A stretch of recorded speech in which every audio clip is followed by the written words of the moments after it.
Aloha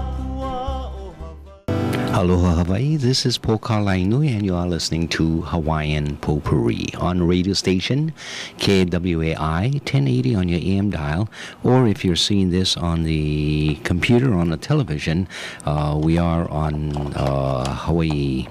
On KWAI Radio. We're broadcasting from the top of the Chinese Cultural Plaza here in Honolulu, Hawaii. Today is the first day of September in the year 2012. Welcome to the program. The first item I wanted to cover was the subject of Iran, Israel, and the IAEA. You know, the IAEA has recently come out with yet another report with regards to Iran's nuclear possibilities and its manufacture of enriched uranium. Well, when was that? Thursday, the IAEA reported that Iran has actually reduced the amount of 20% enriched uranium available for any possible breakout to weapons-grade enrichment over the last 3 months rather than increasing it, contrary to the impressions conveyed by most news media coverage. Now, covering this 20% enriched uranium is what is necessary to make nuclear weapons, but it is also what is necessary to make what is called plates, metallic plates, for purposes of medical research and for other things. Once you make it into this metal plates, you cannot reconvert it back so that it can be used in the production of nuclear weapons. And so essentially what the report is saying is that Iran is actually converting more of its plates to, or converting more of its enriched uranium for the purposes of medical research, as Iran has been claiming. So although it has the 20% enriched uranium, it is for the purpose of peaceful means rather than for the creation of nuclear weapons. This reduction in the amount of 20% enriched uranium in the Iranian stockpile that could be used to enrich to weapons grade is a result of a major acceleration in the fabrication of fuel plates for the Tehran research reactor, which needs 20% enriched uranium to produce medical isotopes. That higher level enriched uranium has been the main focus of U.S. diplomatic demands on Iran ever since 2009, on the ground that it represents the greatest threat of an Iranian move to obtain a nuclear weapons capacity or capability. When 20% uranium is used to make fuel plates, however, it is very difficult to convert it back to a form that can be enriched to weapons grade levels. When data in the August 30 IAEA report on the inventory of the 20% enriched uranium is collated with comparable data in the May 25 IAEA report, it shows that Iran is further from having a breakout capability than it was 3 months earlier. Now, this report is by Gareth Porter and he's writing for Interpress Service. He continues, he says that although that reduction of the stockpile of enriched uranium of greatest concern to the United States was a real significance of the new report, it was not conveyed to the headlines and leads in news media coverage. Those stories focused instead on the fact that production of 20% enriched uranium had increased and that the matter of centrifuges at the underground facility at Fordo had doubled. Nobody was put out of the story, or nobody has put out the story that their stockpile is shrinking, said Joe Cirencione, president of the Plowshares Fund and a leading independent specialist on nuclear weapons policy. He gave an interview with Interpress service. David Sanger and William Broad of the New York Times asserted in an August 30 story that Iran had doubled the number of centrifuges installed at Fordo and had cleansed the state or the site where the IAEA believed these had been nuclear weapons development work. The story made no reference to the fuel plates of the effective or the effective stockpile of 20% enriched uranium. A second story, Dateline Jerusalem, was even more alarmist and inaccurate. It declared that the nuclear program was, quote, speeding up, and that Iran was, quote, close to crossing what Israel had said is its red line, the capacity to produce nuclear weapons in a location invulnerable to Israeli attack, end quote. So what does all of this mean? It means that the media, or part of the media, has been unfair in its reporting, trying to participate in the saber rattling and claiming that Iran is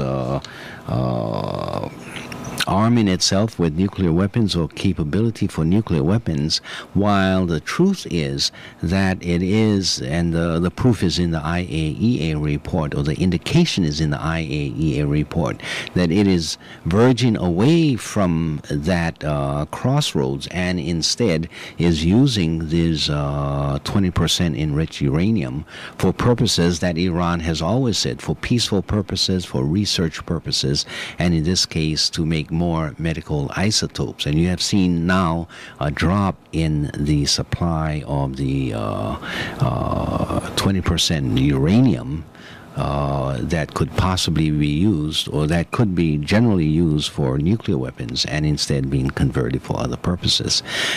So I think the point of the story is two. One, that there is this move, according to the IAEA report, within Iran, and secondly, it's that the media has not been fairly reporting, and part of it is the media that we receive in Honolulu based on these writings that come out of newspapers such as the New York Times and other large newspapers. If you have any opinions about this matter, our telephone number here is 524-1080. You can give me a call. We'll take your comments on the air and see what you have to say about these matters. Other things with regards to the international arena is very disappointing news, and that is that the U.S. Justice Department Attorney General Eric Holder has announced that he will not be prosecuting CIA officers who may have been responsible for the deaths of prisoners in their custody. And the announcement appears to mark the end of all efforts by the U.S. government to hold CIA interrogators accountable for torture and mistreating prisoners detained during the so-called Global War on Terror, which was launched shortly after the attack of September 11, 2001. You have human rights groups in the United States and internationally who are roundly condemning Eric Holder for this decision, saying that these folks committed human rights violations and they should be prosecuted. Let me read from this article written by Jim Loeb. It's Dateline Washington. Again, it comes out of the Interpress service. For rights activists and for supporters of President Barack Obama, it was the latest in a series of disappointing decisions, including the failure to close the detention facility at the U.S. base in Guantanamo, Cuba. They had hoped Obama would not only end the excesses of President George W. Bush's prosecution of the war, but also conduct a full investigation of those excesses, if not prosecute those responsible. And I quote, "This is truly a dangerous development," said Laura Pitter, counterterrorism advisor at the Human Rights Watch.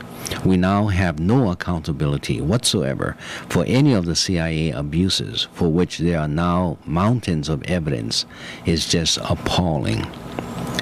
It completely undermines the U.S.'s ability to have any credibility on any of these issues in other countries, even as it calls for other countries to account for abuses and prosecute cases of torture and mistreatment.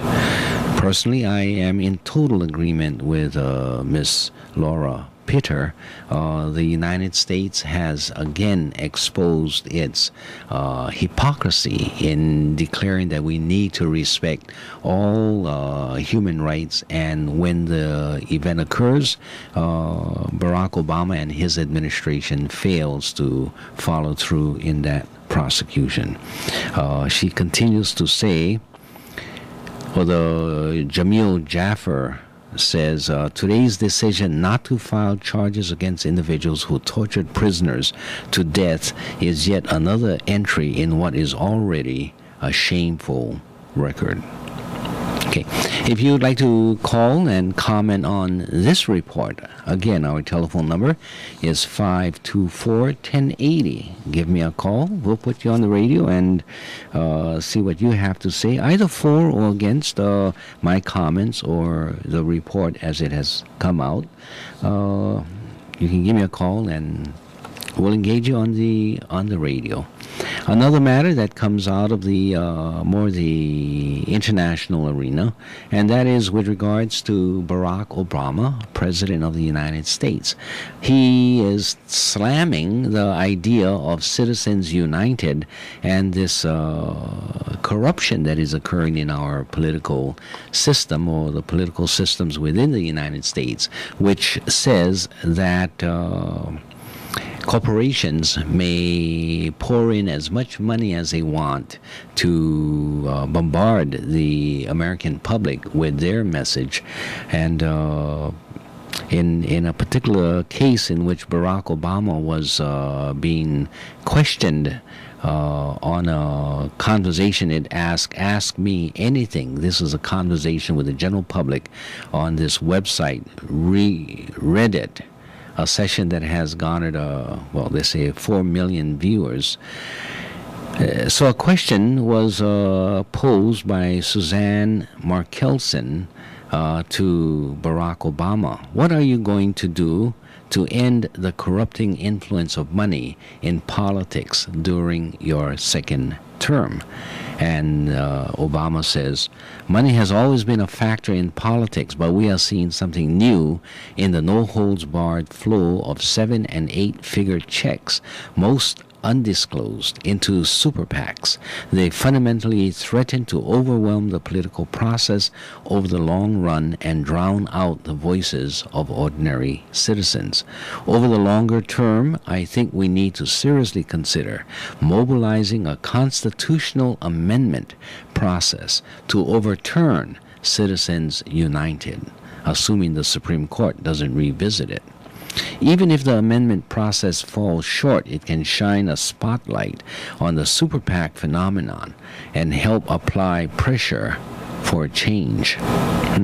So the American president is saying that the Constitution should be amended, not in terms of what the Republicans are saying, and that is that there should be no abortion, including abortions in which a woman has been raped, and that the woman should look to bringing the child to full term, even though there may have been a rape.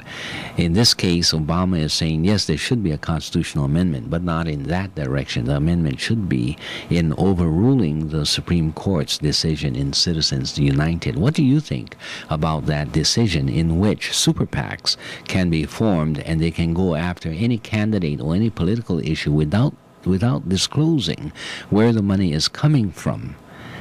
And we have experienced that, and we continue to experience that, especially in the race for mayor, in which Ben Cayetano had been victimized by one super PAC dealing with rail, supporting rail, and going after him with a lot of misrepresentations with regards to Ben Cayetano. A second super PAC that is that has been running and is now going to increase its spendings in Hawaii is the support of Linda Lingle, and you have already seen some of that campaign going on. Not specific, not talking about particular issues, just talking about how Linda Lingle will work with both parties, and that she's for the people, etc., etc., etc. Very benign statements, perfect for a canned declaration, but really giving no specifics, and contrary to the record of Linda Lingle while she was governor here in the state of Hawaii. If you'd like to comment, our telephone number is 524-1080. Let's go to our first caller. Aloha caller. Welcome to the program. Good afternoon, Hogan. Yes, good afternoon. Once again, I have to try to sort out an answer to so many of your questions, or an attempted answer anyway. I have to turn the radio off. Okay. Okay. First, I wanted to thank you for last Sunday's program. It was great. Oh, okay. Now, the amount of money that's being spent to get this election indicates that there's a great need to win this election. Means that they don't trust the system as it is. They put their trust in money to win their point of view. I'll stop there because I'm getting a little dramatic. I'll pull back. I've never known you to stop because of getting a little dramatic. Well, let's talk about it. So, rather than trusting God, or they're trusting in money to purchase the election? Yes. Yeah. And it is a new phenomena, I think, especially as a result of the Citizens United ruling, that you see so much of that money pouring in. What about the general concept of the right of free speech and the right of people to contribute to any campaign that they want? Should there be limitations, even to the extent of free speech engaging in campaigns, or should there be no limitation, but perhaps disclosure of who's contributing to what campaign? Well, the only way I can answer that now is let's have a look at what unlimited money is doing. Because we haven't experienced quite this level yet, although this is not a new phenomenon. It's been gradually increasing. The point is now there's so much that anyone who wants to compete with them on this level cannot use money because they just don't have it. So therefore, if you don't have money, what would you seek next in order to win your position? I think it could be prayer. It could be logic. It could be struggling for the truth. We know we're dealing with a lot of deception. Yeah. And it still requires exposure, even if you use logic or struggling for the truth. The voice needs to be heard, and that's where, unfortunately, money comes in, unless it's people are listening to, and they're not. If people are listening to public television or radio or some form in which you can get before the microphone in the general public. And unfortunately, those who control the microphone are those who are part of the money game. So it still becomes a problem. And I think we can act, our voices will not be listened to. The sound might be there, but the meaning of it will be disregarded, as was shown when the actor, I forget his name, was on the Republican convention stage at the coming down of the convention, ending of it. He was talking to an empty chair. And then we now know that the empty chair represented Obama. And then we know that the voice of Obama was filtered to this older white male.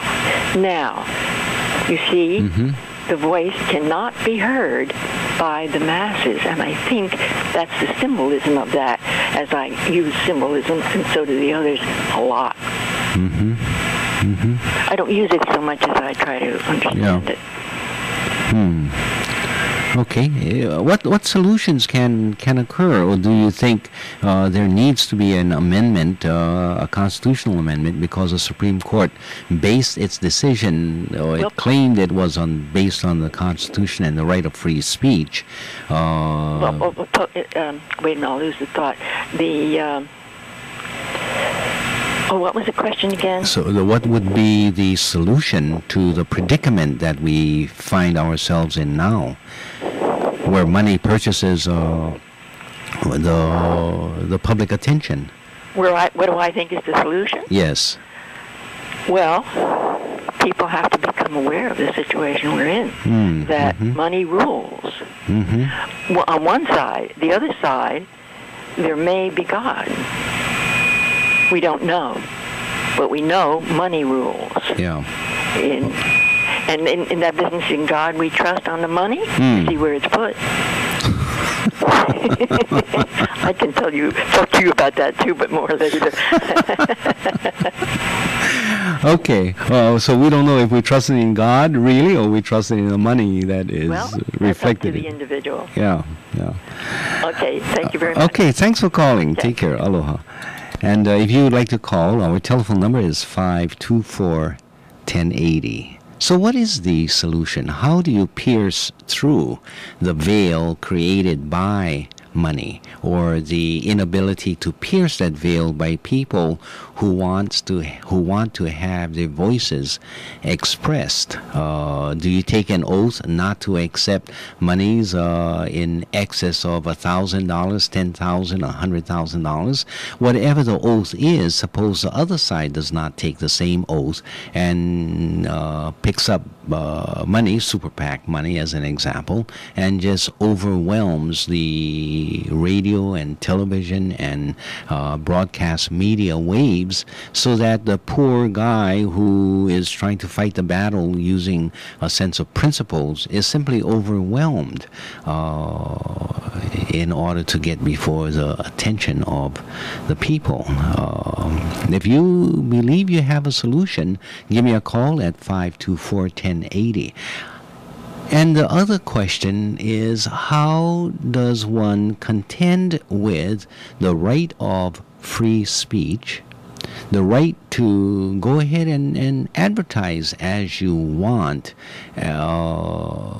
through the use of money, and on the other hand, the public concern about the abuse of this system, where only the rich, or only those who have the backing of the rich, are able to have their voices heard, and therefore overwhelm the small guy. There was a comparison with a person fighting a battle with a handgun against an opponent who had something like nuclear weapons or very heavily armed.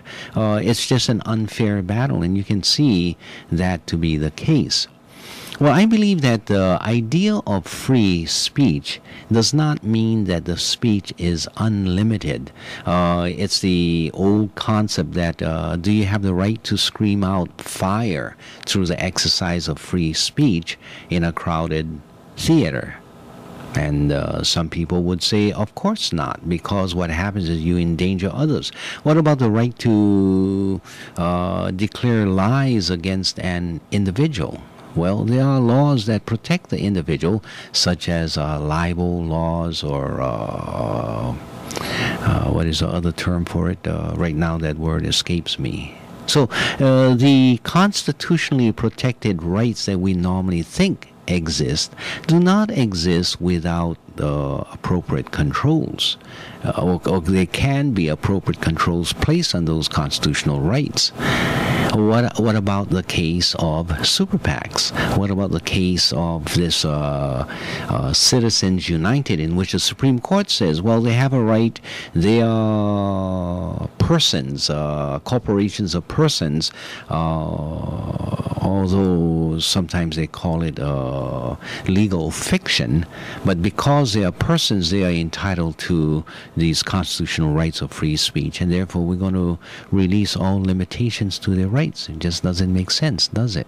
What about at least the disclosure of where the money is coming from. To say, for example, yes, you can have your free speech as loud as you want, but you need to fairly disclose who is giving the money to that free speech. Would that be a solution? And yet, when you have corporations that can form so easily just by the payment of $25 to $50 to incorporate, you can create so many figments or legal fictions, making corporations here and there, and then dumping money within those corporations and free speeching again. The system has gone wild. It has become uncontrolled, and it needs to be controlled. Anyway, that's my opinion.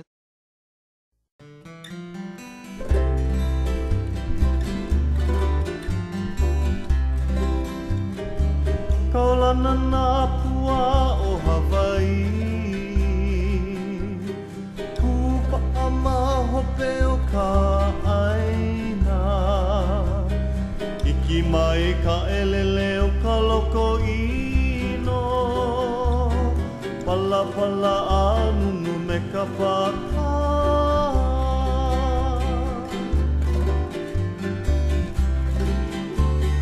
Pane mai Hawaii moku o ke ave Koku ana honoa o Pilani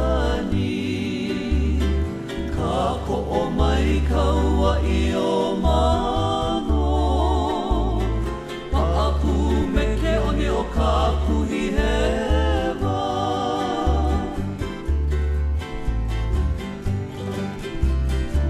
Aolea e kau I ka pulima Maluna o ka pepa o ka enemi Po o hui ai nā ku ai hewa I ka pono sivila a o ke kanaka